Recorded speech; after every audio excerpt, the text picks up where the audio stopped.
بسم اللہ الرحمن الرحیم۔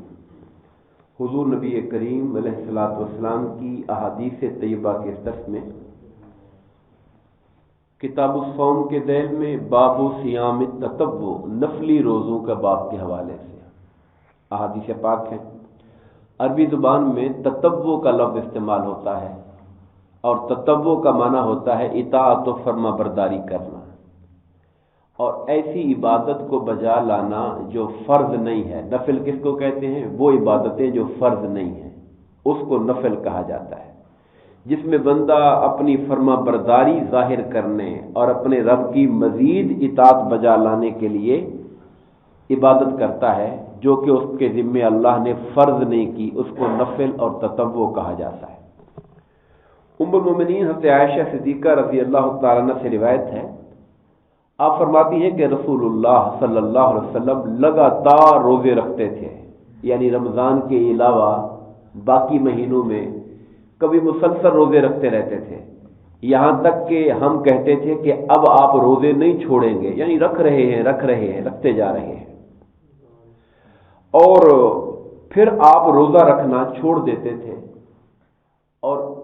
کئی دن چھوڑے رہتے تھے، ہمیں لگتا تھا کہ شاید اب روزہ نہیں رکھیں گے، یعنی نفلی عبادت میں آپ تسلسل نہیں رکھتے تھے، کبھی کر لیتے تھے کبھی نہیں کرتے تھے۔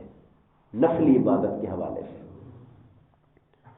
آپ فرماتی ہیں کہ رسول اللہ صلی اللہ علیہ وسلم نے کسی مہینے کے پورے روزے نہیں رکھتے تھے آپ سوائے ماہ رمضان کے۔ ماہ رمضان وہ مہینہ تھا جس کے روزے فرض تھے، وہ تو آپ پورے رکھتے تھے، اس کے علاوہ آپ کسی مہینے کے مکمل روزے نہیں رکھا کرتے تھے، کچھ دن رکھ لیے کچھ دن چھوڑ دیے۔ اور آگے حدیث پاک میں آئے گا کہ سب سے زیادہ رمضان کے بعد اگر کسی مہینے میں روزے رکھتے تھے تو وہ شعبان کا مہینہ ہوتا ہے۔ حضرت عبداللہ بن شقیق رضی اللہ تعالیٰ سے روایت ہے، آپ فرماتے ہیں میں نے حضرت عائشہ صدیقہ رضی اللہ تعالیٰ عنہ سے عرض کی کہ نبی کریم علیہ الصلوۃ والسلام کس مہینے کے پورے روزے رکھتے تھے؟ تو ام المومنین نے جواب دیا، میں نہیں جانتی کہ رمضان شریف کے علاوہ کسی مہینے کے حضور نے پورے روزے رکھے، مجھے نہیں معلوم اس بارے میں کہ آقا نے رمضان کے علاوہ کسی اور مہینے کے پورے روزے رکھے ہوں، ایسا کبھی نہیں ہوا۔ اور یہ بھی کبھی نہیں ہوا کہ کوئی مہینہ گزرا ہو اور حضور نے اس میں کوئی روزہ نہ رکھا ہو، یعنی آپ بغیر روزے کے بھی کوئی مہینہ نہیں چھوڑتے تھے، روزے رکھتے بھی ضرور تھے مگر پورے مہینے کے روزے سوائے رمضان کے اور کسی مہینے میں نہیں رکھے۔ اور وہ جو رکھتے تھے ان کے اندر آپ جانتے ہیں کہ پیر کا روزہ سرکار کو پسند تھا، بلکہ آگے حدیث پاک آئے گی، لوگوں نے پوچھا کہ یا رسول اللہ پیر کا روزہ کیوں رکھتے ہیں؟ تو فرمایا اس دن میں پیدا ہوا ہوں، میری ولادت ہوئی ہے اس دن، اور اس دن مجھ پر وحی اتری ہے، آغاز وحی ہوا ہے، تو اس لیے میں شکرانے کے روزے رکھتا ہوں پیر والے دن۔ سرکار جمعرات کا بھی روزہ رکھا کرتے تھے، اور اسی طریقے سے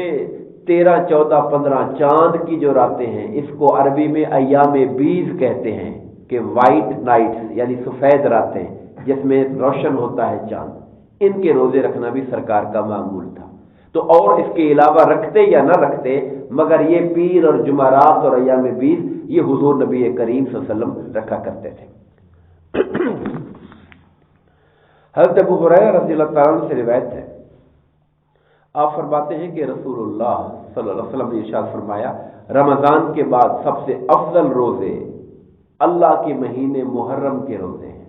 اب اس پر علماء نے بحث کی ہے کہ محرم کے روزوں سے مراد محرم کے مہینے کے کوئی روزے کوئی دن، مگر زیادہ اتفاق علماء کا یہ ہے کہ مراد اس سے عاشورہ ہے، یعنی 9 اور 10 محرم کا جو روزہ ہے، اس کو آقا کریم علیہ الصلوۃ والسلام رمضان کے بعد افضل روزوں میں شمار کرتے تھے۔ اور فرمایا فرضوں کے بعد، فرض نمازوں کے بعد سب سے افضل جو نماز ہے وہ رات کی نماز ہے، تہجد کی نماز ہے، مگر اس سے یہ مراد نہ لیا جائے چونکہ لفظ یہ ہے کہ فرضوں کے بعد، تو پھر سنتے کہاں جائیں گی؟ یاد رکھیے سنتوں کا اپنا الگ سٹیٹس ہے، جنہیں سنت موقدہ کہا جاتا ہے، ان کے نہ پڑھنے پر تو ہمارے فقہائے کرام نے کہا کہ کوئی عمدن جان بوجھ کے سنتوں کو ترک کرتا ہے اور مسلسل ترک کرتا ہے تو اس پر تو اللہ تعالیٰ کی طرف سے ناراضگی اور عذاب کا ڈر ہے، مگر جب نوافل کی بات کرتے ہیں تو نوافل میں سب سے افضل جو نفل ہیں وہ تہجد کی نماز ہے، اس لیے کہ اس میں مشقت زیادہ ہے، انسان کو رات کو نیند میں اٹھنا پڑتا ہے، اور اس میں اخلاص زیادہ ہے کہ اس میں دیکھنے والا کوئی نہیں ہوتا، انسان اپنے رب کے لیے کر رہا ہوتا ہے، تو اس اعتبار سے اس کو باقی نوافل پر زیادہ فضیلت دی گئی۔ حضرت عبداللہ بن عباس رضی اللہ تعالیٰ عنہ سے مروی ہے، آپ فرماتے ہیں کہ جب رسول اللہ صلی اللہ علیہ وسلم نے عاشورہ کے دن کا روزہ رکھا، 10 محرم کا روزہ، تو لوگوں نے عرض کی کہ یا رسول اللہ،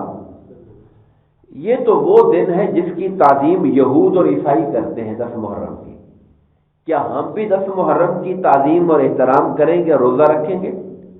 سرکار دو عالم صلی اللہ علیہ وسلم 10 محرم کا تو احترام اس لیے کرتے تھے کہ چونکہ تاریخ انسانی کے بڑے بڑے واقعات اس دن کے اندر پیش ہے، حضرت آدم علیہ السلام کی تخلیق سے لے کر قیامت کے قائم ہونے تک بڑے بڑے واقعات اس دن کے اندر آئے، مگر آقا یہ بھی نہیں چاہتے تھے کہ ہم یہود و نصارہ کی کاپی کریں، ان کی نقل کریں، تو آقا نے فرمایا اگر اگلے سال تک زندگی رہی تو میں صرف 10 کا نہیں بلکہ 9 اور 10 محرم کا روزہ رکھوں گا، تاکہ 10 محرم کی فضیلت بھی حاصل ہو جائے اور یہود کی نقل بھی نہ لگے، ہم 9 کا اضافہ کر دیں گے اس کے اندر تاکہ 9 اور 10 کا روزہ شامل ہو جائے گا۔ اب جب سرکار نے یہ فرمایا تو آخری سال تھا، اس وقت اسی سال کے اگلے جو ربیع الاول آیا تو سرکار پردہ کر گئے، یعنی آقا نے یہ فرمایا کہ اگر یہ الفاظ بھی حضور کے بتا رہے تھے کہ حضور کو پتہ ہے کہ اگلا سال شاید یہ لمحہ آئے یا نہ آئے، میں اگر اگلا سال ملا تو 9 اور 10 کے رکھیں گے، مگر سرکار دو عالم کی حیات ظاہری کے اندر اگلے سال کا محرم نہیں آیا، مگر حضور کی خواہش اور حکم تو ہمارے سامنے آ گیا کہ آقا یہ چاہتے تھے، اور اسی پر امت کا عمل ہے۔ حضرت ام فضل بنت حارث، یہ ام فضل کون ہے؟ یہ حضرت عباس حضور کے چچا کی بیوی، حضور کی چچی ہیں ام فضل، حضرت عبداللہ بن عباس کی ماں ہیں، اور حضور کی زوجہ حضرت میمونہ ان کی یہ بہن ہے حضرت ام فضل۔ ام فضل کنیت ہے، ان کا نام لبابہ ہے، لبابہ۔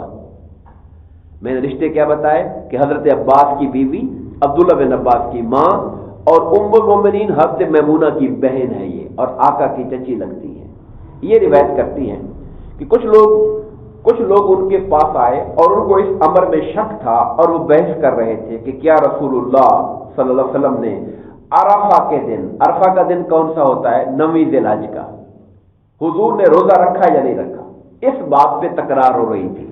کہ سرکار نے 9 ذی الحج کو روزہ رکھا ہے یا نہیں رکھا ہے۔ عین اسی دن وہ آپس میں باتیں کر رہے تھے بیٹھ کر کہ حضور کا آج روزہ ہے یا نہیں ہے۔ سرکار خود حج فرما رہے تھے، آخری حج کی بات، حجۃ الوداع کی بات ہے، تو بات کہہ رہے تھے کہ رکھا ہوا ہے، بات کہہ رہے تھے کہ نہیں رکھا ہوا ہے۔ اب صحابہ کرام کا یہ جو تکرار کرنا ہے کہ پوچھتے پھر رہے تھے کہ آج حضور کا روزہ ہے یا نہیں ہے، حضور سے پوچھنے کی تو شاید موقع نہیں مل رہا یا مجال نہیں ہو رہی کہ جا کے حضور سے پوچھ کے آئے کہ آپ کا روزہ ہے یا نہیں، مگر آپس میں ٹو لگا رہے تھے، تلاش کر رہے تھے کہ آقا کا روزہ ہے یا نہیں ہے۔ یہ کیوں کر رہے تھے؟ تاکہ پتہ چلے کہ آج کے دن روزہ رکھنا حضور کی سنت ہے یا نہیں ہے، آقا کی سنت کو تلاش کرنے کے لیے حضور کا طریقہ کیا ہے، اس دن آپ کا روزہ رکھنا پسند کرتے ہیں یا نہیں کرتے ہیں۔ جب ان میں تکرار ہوا اور بحث ہوئی تو حضرت میمونہ فرماتی ہیں، حضرت میمونہ جو حضور کی اہلیہ ہیں، آقا کی گھر والی ہماری ماں ہیں، وہ کہتی ہیں یہ جھگڑا سن کر میں نے حضور کی خدمت حضرت میں دودھ کا پیالہ بھجوایا کہ جا کر کہیں آقا کو کہ حضرت میمونہ نے یہ دودھ بھجوایا ہے۔ اب ان کا انداز دیکھیے، سوال ڈائریکٹ نہیں کر رہی، سوال نہیں پوچھ رہی، دودھ بھجوا دیا۔ وہ جانتی تھی کہ دودھ ایسی چیز ہے کہ آقا نامدار اگر روزے سے نہ ہو تو واپس نہیں کرتے،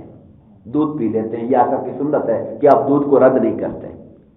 انہوں نے دودھ بھجوا دیا۔ جب آقا کے پاس دودھ پہنچا تو حضور اونٹ پر سوار تھے اور آپ نے دودھ پی لیا، تو لوگوں کو پتہ چلا کہ حضور کا روزہ نہیں ہے آج۔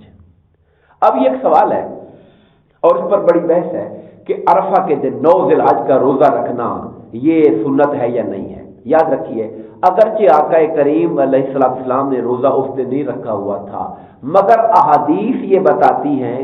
صحیح حدیث پاک میں آتا ہے کہ 9 ذی الحج کا جو روزہ ہے، حج کے دن کا جو روزہ ہے، وہ 1 سال پچھلے اور 1 سال اگلے گناہوں کا کفارہ ہوتا ہے۔ اب پھر علماء یہ کہتے ہیں پھر کیا وجہ ہے کہ سرکار نے نہیں رکھا ہوا تھا، تو انہوں نے اس کا جواب یہ دیا ہے کہ اصل میں حضور نبی کریم علیہ الصلوۃ والسلام نے حاجیوں پر ایک شفقت اور رحمت کے لیے کہ حج بڑی مشقت کا کام ہے اور عرفات کا دن ہے، اس دن لمبا ٹائم کھڑے ہو کر دعا مانگنا سنت ہوتی ہے، کھڑے ہو کر دعا مانگنا سنت ہوتی ہے۔ تو جو بندہ روزے سے ہوگا تو وہ حج کی مشقت میں شاید اس کو مشکل اور پریشانی ہو جائے۔ تو حاجیوں کے لیے تو آقا کی سنت یہ ہے کہ روزہ نہ رکھا جائے سوائے ان کے کہ جو اپنے آپ کو طاقتور محسوس کرتا، وہ اگر رکھ لے تو کوئی حرج نہیں ہے، مگر جو حاجی نہیں ہے ان کے لیے سنت یہی ہے، ان کے لیے ثواب اور اجر یہی ہے کہ وہ 9 ذوالحجہ کا روزہ رکھا کریں، چونکہ سرکار نے اس کا اجر اور اس کا ثواب بیان فرمایا ہوا ہے۔ اس پر مزید بہت سی احادیث ہیں، اس پر انشاءاللہ کل بات کریں گے۔ اللہ تبارک و تعالی ہم سب کو ہمارے آقا کریم علیہ السلام کی تعلیمات کو پڑھنے، سمجھنے اور عمل کرنے کی توفیق عطا فرمائے، آمین۔ وما علینا الا البلاغ۔